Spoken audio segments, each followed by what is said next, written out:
আসসালামু আলাইকুম ভিউয়ার্স, আমি জেসমিন। এই মুহূর্তে আপনারা সবাই কানেক্টেড আছেন জেসমিনস বেবি ক্যাটক ইউটিউব চ্যানেলটির সাথে।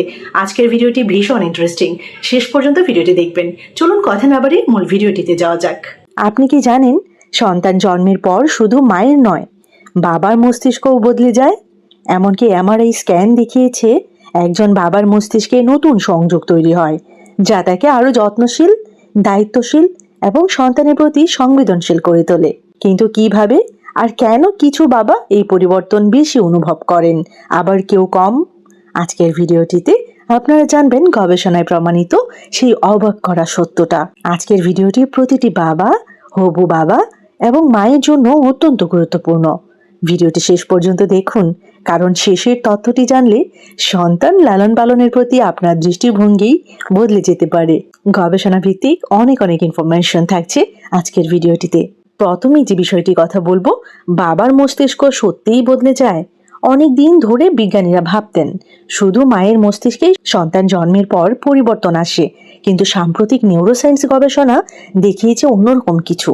বাবার মস্তিষ্কেও গুরুত্বপূর্ণ পরিবর্তন হয়। এমআরআই গবেষণায় দেখা গেছে যেসব বাবা সন্তানের যত্নে নিয়মিত অংশ নেন, তাদের মস্তিষ্কের আবেগ, সহানুভূতি, পরিকল্পনা এবং সামাজিক সংযোগের অংশগুলো আরো সক্রিয় হয়ে ওঠে। তাছাড়া ভালোবাসার হরমোন বাড়ে। সন্তানকে কোলে নেওয়া, খেলানো, চোখে চোখ রেখে কথা বলা বা ঘুম পাড়ানোর সময় বাবার শরীরে অক্সিটোসিন নামের লাভ হরমোন, হ্যাপি হরমোন, বন্ধনের হরমোন বৃদ্ধি পায়। এই হরমোন বাবা এবং সন্তানের মধ্যে গভীর আবেগীয় সম্পর্ক তৈরি করে এবং বাবাকে আরো ধৈর্যশীল এবং যত্নশীল হতে সাহায্য করে। তাছাড়াও টেস্টোস্টেরনের পরিবর্তন। গবেষণায় দেখা গেছে অনেক নতুন বাবার টেস্টোস্টেরনের মাত্রা কিছুটা কমে যেতে পারে। শুনতে খারাপ লাগলেও এটি আসলে একটি ইতিবাচক পরিবর্তন, কারণ এতে প্রতিযোগিতামূলক এবং ঝুঁকিপূর্ণ আচরণ কিছুটা কমে এবং সন্তানের যত্নে মনোযোগ বাড়ে। তাছাড়াও যত বেশি সময় তত বেশি পরিবর্তন। সবচেয়ে গুরুত্বপূর্ণ বিষয় হলো, যেসব বাবা প্রতিদিন শিশুর সঙ্গে সময় কাটান, খাওয়ান, খেলেন, ডাইপার বদলান বা ঘুম পাড়ান, তাদের মস্তিষ্কে এই পরিবর্তন আরো বেশি দেখা যায়।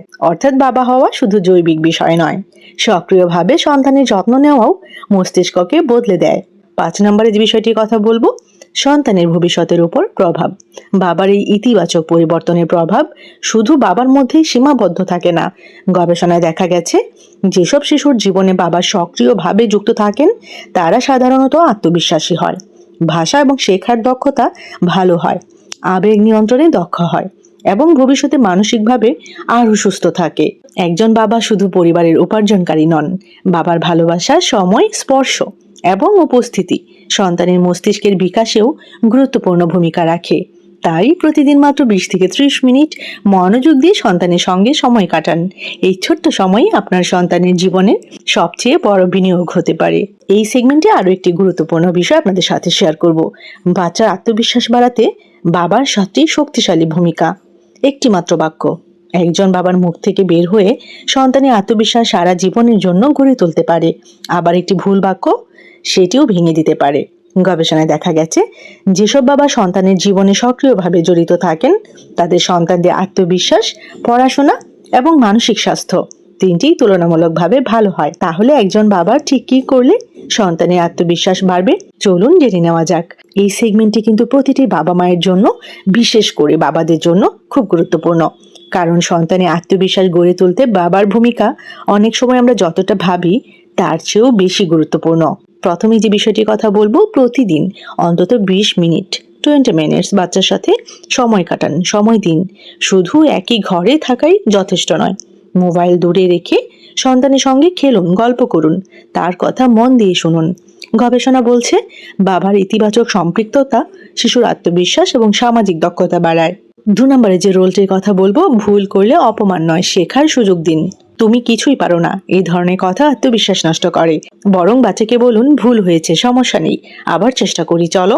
এতে শিশু ব্যর্থতাকে শেখার অংশ হিসেবে গ্রহণ করতে শেখে। 3 নম্বর রুল, প্রচেষ্টার প্রশংসা করুন, শুধু ফলাফলের নয়, শুধু অ্যাপ্লাস পেলে নয়, চেষ্টা করলে প্রশংসা করুন। যেমন, তুমি অনেক মন দিয়ে চেষ্টা করেছো, এটা আমাকে খুব খুশি করেছে। এতে শিশুর গ্রোথ মাইন্ডসেট তৈরি হয়। 4 নম্বর রুল, নিজের আচরণ দিয়ে উদাহরণ তৈরি করুন। বাবারা সন্তানের প্রথম রোল মডেল।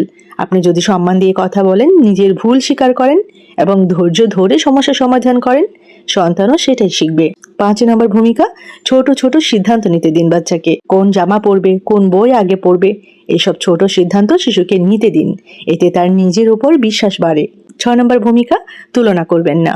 দেখো তোমার চেয়ে কত ভালো, এই বাক্যটি বাচ্চার আত্মবিশ্বাসকে ভেঙে দিতে পারে। তুলনা নয়, নিজের আগের অবস্থার সঙ্গে তার উন্নতির কথা বলুন। 7 নম্বর ভূমিকা, নিঃশর্ত ভালোবাসা প্রকাশ করুন। শিশু যেন বুঝতে পারে, আমি সফল হই বা ব্যর্থ হই, বাবা আমাকে ভালোবাসেন। এই নিরাপত্তা বোধই আত্মবিশ্বাসের সবচেয়ে শক্তিশালী ভিত্তি। ফাইনালি আমি আপনাদের উদ্দেশ্যে বলবো, একজন বাবা সন্তানের জন্য শুধু উপার্জনকারী নন, তিনি সন্তানের সাহস, আত্মবিশ্বাস এবং ভবিষ্যতের ভিত্তি। আজ থেকেই প্রতিদিন কয়েক মিনিট সময় দিন আপনার বাচ্চাকে, উৎসাহ দিন এবং সন্তানের পাশে থাকুন। হয়তো এই ছোট পরিবর্তনই তার পুরো জীবন বদলে দিতে পারে। এই সেগমেন্টে আপনাদেরকে জানাবো আরো একটি গুরুত্বপূর্ণ বিষয়, স্ক্রিন কিভাবে আপনার বাচ্চার ব্রেনকে আস্তে আস্তে বদলে দিচ্ছে। আপনার বাচ্চাকে মোবাইল ছাড়া থাকতেই পারে না, খাবার খাওয়াতে স্ক্রিন লাগে, ঘুম পাড়াতে স্ক্রিন, সব কিছুতেই কি স্ক্রিন লাগে? সত্যিটা হলো, এটা শুধু কিন্তু অভ্যাস না, এটা ব্রেন অ্যাডিকশন তৈরি করছে।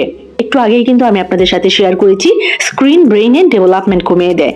এখন আমরা জানবো কেন বাচ্চারা স্ক্রিনে আসক্ত হয়ে পড়ে এবং সবচেয়ে গুরুত্বপূর্ণ, কিভাবে আপনি সহজে এটা নিয়ন্ত্রণ করবেন। দেখুন, যখন আপনার বাচ্চা ভিডিও দেখে তার ব্রেইনে রিলিজ হয় ডোপামিন, হ্যাপি হরমোন।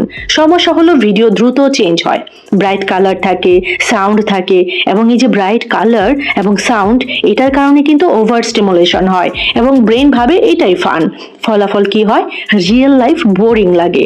গবেষণায় দেখা গেছে অতিরিক্ত স্ক্রিন বাচ্চার ব্রেইন ওয়ারিং পরিবর্তন করে। 3টি বড় পরিবর্তন করে। কি কি 3টি বড় পরিবর্তন? প্রথমটি হচ্ছে ইম্পালস কন্ট্রোল কমে যায়, বাচ্চা অপেক্ষা করতে পারে না।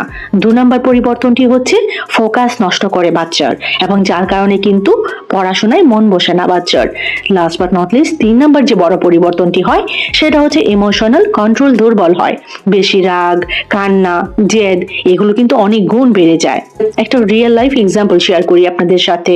ধরুন আপনার বাচ্চা 10 মিনিট কার্টুন দেখে, তারপর আপনি মোবাইল বন্ধ করলেন, সাথে সাথে কান্না, রাগ, চিৎকার এগুলো দেখালো বাচ্চা। এটা কিন্তু ব্যাড বিহেভিয়ার না, এটা উইথড্রোয়াল সিমটম। তো এখন আমি আপনাদের সাথে 5 step smart detox plan share করব, যা কিন্তু খুবই খুবই ইম্পর্টেন্ট। আপনাদের যদি পসিবল হয় এখনই কিন্তু খাতা কলমে টুকে রাখবেন।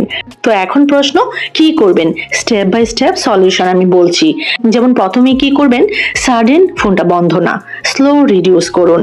এরপর অল্টারনেটিভ দিন, যেমন খেলা, গল্প, আঁকা, এবং তারপর রুটিন বানান, ফিক্সড স্ক্রিন টাইম, এবং যা করবেন তারপরে নিজেও স্ক্রিন কম ব্যবহার করুন। Last but not list, reward system ব্যবহার করুন। মোবাইল কিন্তু আপনার বাচ্চাকে ব্যস্ত রাখে, কিন্তু আপনার বাচ্চার ভালোবাসা তাকে কিন্তু স্ট্রং করে, শক্তিশালী করে। আপনি যদি এখনই কন্ট্রোল না করেন, ভবিষ্যতে কিন্তু সে আপনাকে কন্ট্রোল করবে। কেমন লেগেছে আজকের ভিডিও অবশ্যই আমাকে কমেন্ট সেকশনে লিখে জানাবেন। আর এরকম ছোট বড় আরো অনেক ইনফরমেটিভ ভিডিওস পেতে এই চ্যানেলটির সাথে কানেক্টেড থাকবেন। Jesmin's baby care talk YouTube channel. সবাইকে অসংখ্য ধন্যবাদ জানাচ্ছি যারা যারা শেষ পর্যন্ত ভিডিওটি দেখেছেন। সবাই ভালো থাকবেন, বাচ্চাদেরকে ভালো রাখবেন। আল্লাহ হাফেজ।